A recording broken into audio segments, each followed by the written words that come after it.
Assalamualaikum warahmatullahi wabarakatuh. Saya Evrilia Nadifa dengan NIM 22129144 dari jurusan PGSD kelas BB06. Kali ini saya akan menjelaskan materi mengenai tata surya, rotasi, dan revolusi bumi. Untuk memenuhi tugas konsep dasar bumi, antariksa, dan kimia yang diampu oleh Ibu Dr. Insinyur Haji Rizda Amini MPD. Langsung saja untuk materi yang pertama yaitu mengenai tata surya. Tata surya adalah sistem benda langit yang terdiri dari matahari dan objek-objek lain yang mengorbitinya. Ada 8 planet dengan orbit elips, 5 planet kerdil, 173 satelit alami yang sudah teridentifikasi, dan jutaan benda langit lainnya seperti meteor, asteroid, dan komet. Untuk susunan tata surya sendiri terdiri dari matahari dan planet. Matahari merupakan pusat dari tata surya di alam semesta ini. Matahari memiliki ukuran yang paling besar dibandingkan dengan planet-planet yang mengelilinginya. Diameter matahari adalah sekitar 1.392.684 km, sekitar 109 kali diameter bumi. Sedangkan planet adalah benda angkasa yang tidak dapat memancarkan cahaya sendiri dan senantiasa beredar mengelilingi matahari. Adapun susunan dari planet-planet yang masuk ke dalam sistem tata surya antara lain, yang pertama adalah planet Merkurius. Merkurius merupakan planet yang terletak paling dekat dengan matahari. Pusat tata surya di diameter planet ini ialah sekitar 4.862 km. Jarak Merkurius ke matahari adalah 58 juta kilometer. Merkurius memerlukan waktu selama 88 hari untuk satu kali melakukan revolusi terhadap matahari. Sementara rotasinya sangat lambat yaitu 59 hari. Suhu permukaan Merkurius mencapai 430 derajat Celcius pada siang hari dan mencapai min 170 derajat Celcius pada malam hari. Permukaan Merkurius terdapat banyak kawah akibat benturan dengan meteor. Untuk planet yang kedua yaitu Venus. Planet kedua dari matahari adalah Venus. Diameter planet Venus mencapai 12.104 km, menjadikannya planet terbesar ke-6 dalam tata surya. Venus memiliki atmosfer tebal dan beracun yang diisi dengan karbon dioksida dengan awan asam sulfat yang diisi dengan karbon dioksida dengan warna kekuningan yang merangkap panas. Planet Venus merupakan planet terpanas dalam tata surya. Suhunya mencapai 475 derajat Celcius dan permukaannya tampak kekuningan dengan pegunungan yang sangat berderak dan ribuan gunung berapi besar. Di Venus, satu putaran pada porosnya membutuhkan waktu setara dengan 243 hari. Bumi dan Venus mengelilingi matahari yang membutuhkan waktu setara dengan 225 hari bumi. Untuk planet yang ketiga adalah Bumi. Bumi adalah tempat manusia tinggal. Bumi terbuat dari batu dan merupakan satu-satunya planet yang airnya berbentuk cair. Planet lain terlalu panas atau terlalu dingin. Bumi membutuhkan 365 hari untuk mengelilingi matahari. Untuk planet yang keempat adalah planet Mars. Planet Mars dijuluki sebagai planet merah, yang merupakan planet di urutan keempat dalam tata surya. Mars memiliki atmosfer yang sangat tipis, dingin, berdebu, padang pasir, atau gurun. Planet Mars juga terkenal dengan gunung berapinya yang besar dan lembah yang dalam. Bahkan planet ini juga terkenal dengan gunung berapinya yang besar dan lembah yang dalam. Untuk planet yang kelima adalah planet Jupiter. Jupiter adalah planet terbesar di tata surya yang memiliki diameter 139.820 km. Jupiter sangat besar sehingga semua planet lain di tata surya bisa muat di dalamnya.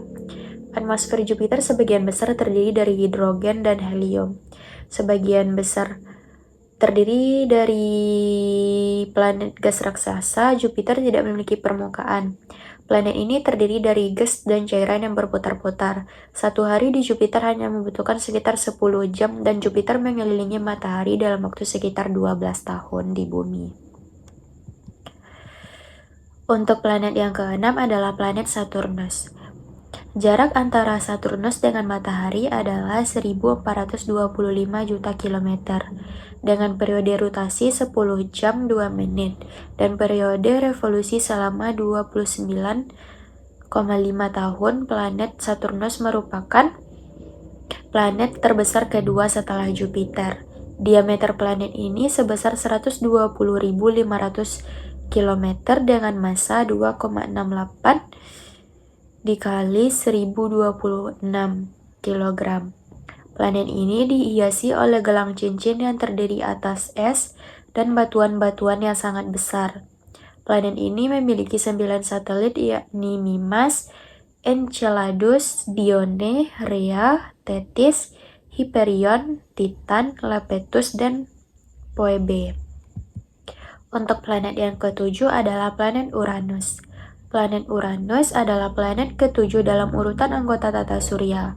Planet Uranus ini sangat berbeda dengan planet lainnya karena salah satu kutub dari planet Uranus ini menghadap ke matahari dan berotasi pada sumbu yang sebidang, dengan bidang edarnya yang mengelilingi matahari. Uranus sebagai planet yang pertama kali ditemukan dengan menggunakan teleskop. Untuk planet yang terakhir adalah planet Neptunus. Neptunus merupakan planet yang paling jauh dari pusat tata surya.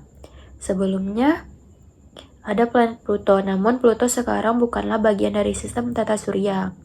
Jarak Neptunus ke matahari adalah 4.495 juta kilometer, sementara diameter Neptunus mencapai 48.600 km. Suhu permukaan Neptunus lebih dingin daripada Uranus, yakni mencapai -190 derajat Celcius. Sedangkan Neptunus memiliki dua satelit, yaitu Triton dan Nereid. Untuk lebih jelasnya mengenai bentuk dan gambar dari planet-planet, bisa kita lihat pada gambar yang sudah tertera. Untuk penjelasan materi yang kedua adalah mengenai rotasi bumi. Gerak rotasi bumi adalah gerak bumi mengitari porosnya sendiri karena gravitasi bumi. Gerak ini dengan arah negatif atau ke arah timur, yaitu dari barat ke timur selama 23 jam 56 menit dan 4 detik atau disebut satu hari. Dalam KBBI, rotasi bumi adalah perputaran bumi pada porosnya dari arah barat ke timur selama 24 jam yang mengakibatkan terjadinya siang dan malam. Menurut Islami, rotasi bumi adalah gerak berputarnya bumi dari sumbunya yang memiliki kecepatan lebih dari 360 derajat terhadap adanya bintang yang tetap dalam satu hari matahari. Untuk mengenai gambarnya juga bisa kita lihat pada gambar di samping. Rotasi bumi ini juga mengakibatkan beberapa sebab. Yang pertama, mengakibatkan terjadinya siang dan malam. Yang kedua, membelokkan arah angin dan arus laut. Yang ketiga, gerak semu harian matahari. Yang keempat, membentuk zona waktu yang berbeda. Yang kelima, bentuk bumi menjadi tidak bulat sempurna.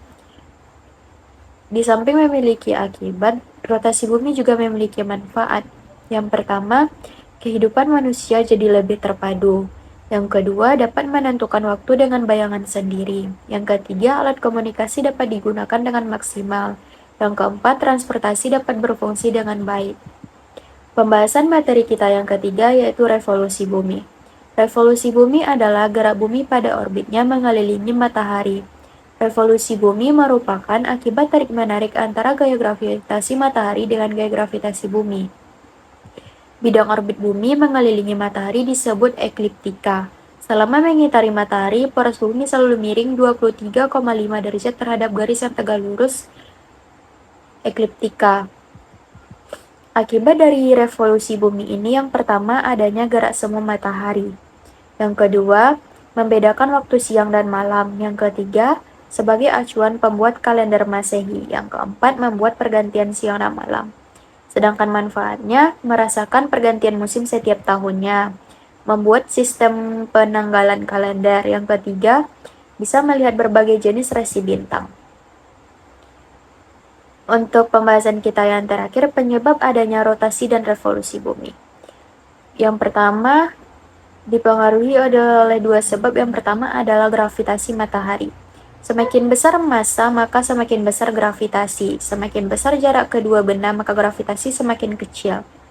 Hal tersebut terjadi pula pada matahari dan planet, di mana matahari punya massa lebih besar dibanding semua planet sekalipun. Oleh sebab itu, matahari selalu berusaha menarik planet ke arahnya, namun planet berusaha mempertahankan geraknya sendiri yang lurus.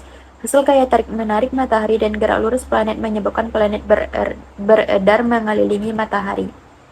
Untuk penyebab yang kedua, gaya gravitasi bumi. Gaya gravitasi matahari mengatur gerak planet di tata surya, namun benda-benda yang dekat dengan bumi diatur oleh bumi. Gaya tarik bumi dianggap sebagai sebab adanya berat. Jadi jika kita mau perberat sebuah benda, yang diukur sebenarnya gaya tarik bumi pada benda itu. Gaya tarik inilah yang juga menahan orang dan benda-benda ini tetap berada di atas bumi. Hanya sekian materi yang saya jelaskan.